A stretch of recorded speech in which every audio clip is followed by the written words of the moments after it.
චූටි පුතා බත් කෑවද? කෑවා? ආයුබෝවන් සුබ දවසක් මගේ යාළුවන්ට. කොහොමද ඉතින් ඔයාලට හොඳින් ඉන්නව නේද? බලන්නකෝ මේ හවස යාමේ මල් ගස් අස්සේ මේ පුංචි යාළුවෝ කරන දඟ වැඩ. එහාට මෙහාට පනිමින් ඒගොල්ලන්ගේ භාෂාවෙන් මොනවදෝ කියනවා වගේ නේද? ඉතින් මේ වගේ හවස් වරුවක මට හිතුණා මගේ ගෙවත්තට අලුතෙන් බීජ ටිකක් එකතු කරගත්තා නම් හොඳයි කියලා. බලමු දේ මොනවාද කියලා. මේ තියෙන දෙමුහුම් අඹට පැල. ඊට පස්සේ අර ගස්මෑ කරල් කියන්නේ ඒව තමයි මේ. ඊට පස්සේ මේ තියෙන්නේ රතු පාට සලාද කොළ. දැන් මම පෙන්නන්නේ මාළු මිරිස් බීජ. ඊට පස්සේ මේ තියෙන්නේ කැරට් බීජ. ඒකත් එක්කම මම ගෙනාවා කොළ පාට සලාද කොළ ඒවත්. ඉතින් මේ ටික දැන් හිටව ගන්න තමයි හැදුවේ. මුලින්ම මම පස් ටික එකතු කරගත්තා චූටි වාදන වලට. මම මෙතන නම් මේ වාදනේට මම එකතු කරගන්නේ කැරට් හිටව ගන්න තමයි. ඉතින් ඒක නිසා තද පසක් නැතුව වැඩිපුර වැලි සහිත පසක් තමයි මම මේකට නම් එකතු කරගත්තේ. කැරට් ටික හිටව ගන්න මම තෝරගත්ත වාදනේ නම් බේසමක් පරණ අයින් කරපු බේසමකට තමයි මම හිටව ගන්න හදන්නේ. මේ තියෙන්නේ මගේ පෝච්චි වලට මම පස් එකතු කරගන්න විදිහ. ඒ කළු පාට පස් ටික නම් ওই කඩේ තියෙනවනේ පස් පැකට්. ඒකින් එකක් ගෙනාවු එකක්. ඒකට මදි පාඩුවට තමයි මම ගෙදර වත්තෙන් ගත්ත පස් ටිකකුත් එකතු කරගත්තා. ඉතින් මේ පෝච්චි ටිකත් මම මෙන්න මේ විදිහට ලෑස්ති කරලා කැරට් බීජ ටික හිටව ගන්න තමයි හැදුවේ. කැරට් නම් මම වැඩිපුර අල විතරක් බලාපොරොත්තු වෙන්නේ මේ කොළ කන්නත් පුළුවන් නේ. එහෙම හිතලා තමයි කැරට් නම් ළඟින්ම වගේ හිටව ගන්නවා. ඒ අතරතුර මම දැක්ක ගහේ ලොකු peer ගෙඩි දෙකක් තියෙනවා. ඉතින් එහෙම දැක්කහම උගනුකා ඉන්නත් බැහැනේ. මම ඉක්මනටම ගිහලා ඔය දෙකත් කඩාගෙන ඇවිල්ලා peer ගෙඩියකුත් කාලා චුට්ටක් වෙලා ඉඳලා ඔන්න මම ආයෙම මෙන්න මේ බීජ ටික හිටව ගන්න පටන් ගත්තා. ඒ බීජ හරියම චූටි බලන්නකො පේන්නෙත් නැති තරම් නේද? ඊට පස්සේ මම මේ ටික පොඩ්ඩක් ගන්නට වගේ දාගන්නවා. මොකද මම මේකේ වැඩි පැල ටික ඔක්කොම ගලවලා සලාදෙට ගන්නවා. ඉතුරු වෙන තැන් වලින් ඉතුරු වෙන්න තමයි ඉතුරු කරන්නේ අලවලට. මම මේකේ වැඩිපුරම බලාපොරොත්තු වෙන්නේ සලාදයක් විදිහට කොළ ටික ගන්න. ඊට පස්සේ මම මෙතන හදාගත්ත පෝච්චි වලට දාගන්නේ මාළු මිරිස් බීජ. චූටි පෝච්චි වල හිටව ගන්න නැතුව මම කෙලින්ම මේ පෝච්චි වලටම දැම්මා. හරියයිද කියලා නම් හරියටම කියන්න බෑ. අපි බලමු හරියයිද කියලා. ඉතින් ඒ විදිහට මම පෝච්චි 3ක් තමයි ලෑස්ති කරගත්තේ ගෙදර කෑමටනේ. මේ දවස් ටිකේ මගේ වැඩේ ඕව තමයි බලනවා සිරප්පු වලත් ඇති.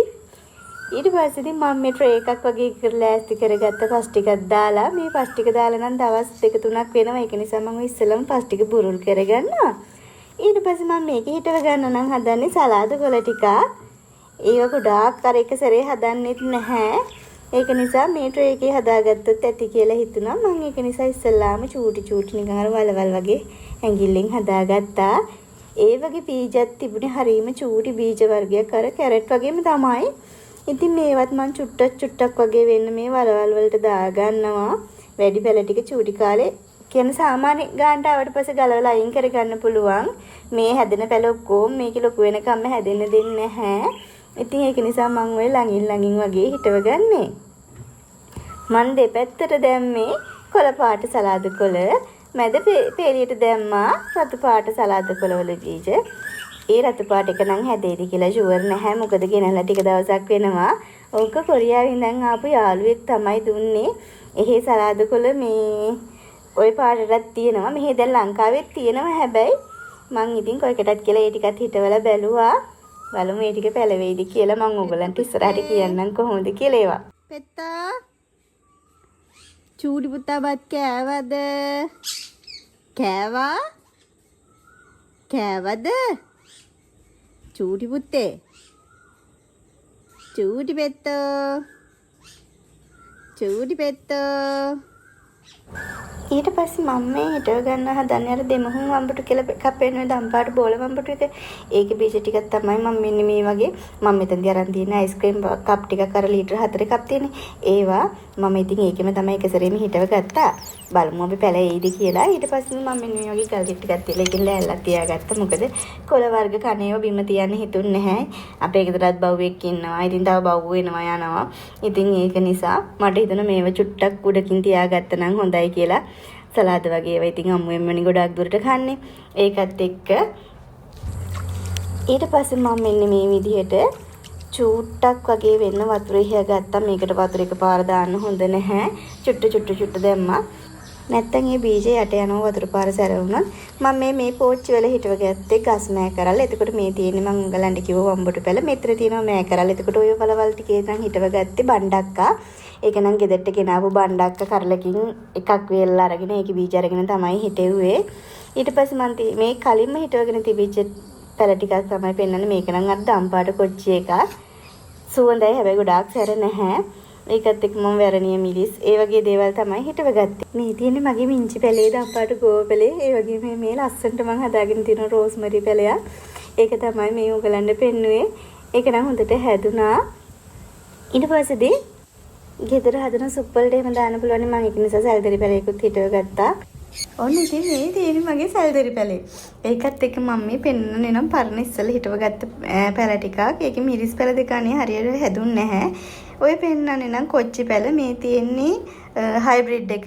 මේ පෙන්වන එක දේශීය එක. හයිබ්‍රිඩ් එක නම් ගොඩාක් ඉක්මනට වගේ පැලේ හැදුනා. තාම හැබැයි ඒකේ කරල් ගෙඩි මල් මුකුත් නැහැ.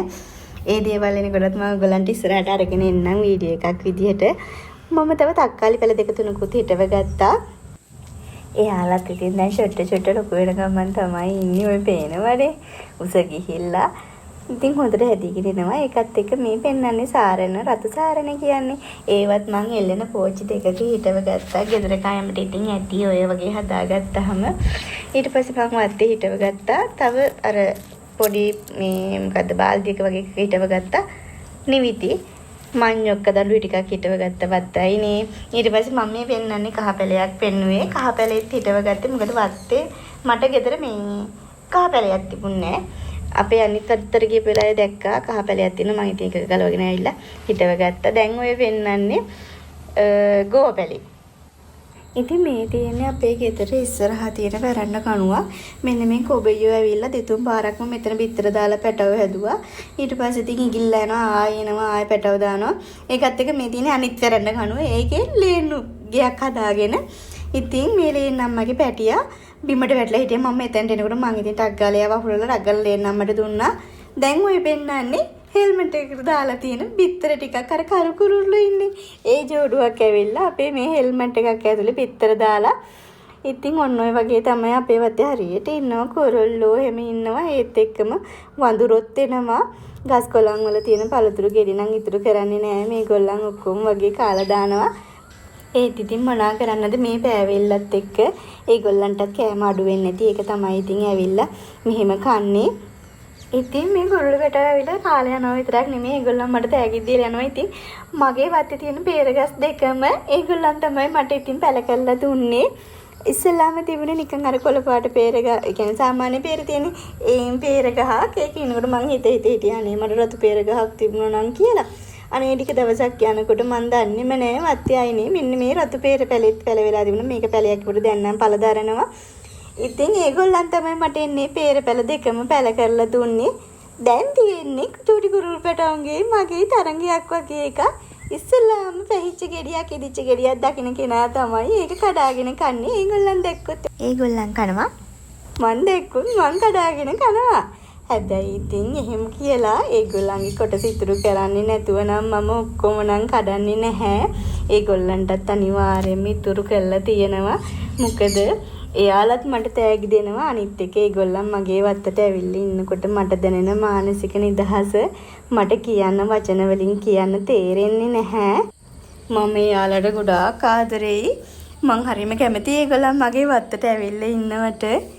ඉතින් අද ඔන්න ඔය විදිහට මගේ වීඩියෝ එක මං අද ඉවර කරනවා. ආයෙ ඔයගොල්ලන් හම්බ වෙන්න ඉක්මනටම එන්න.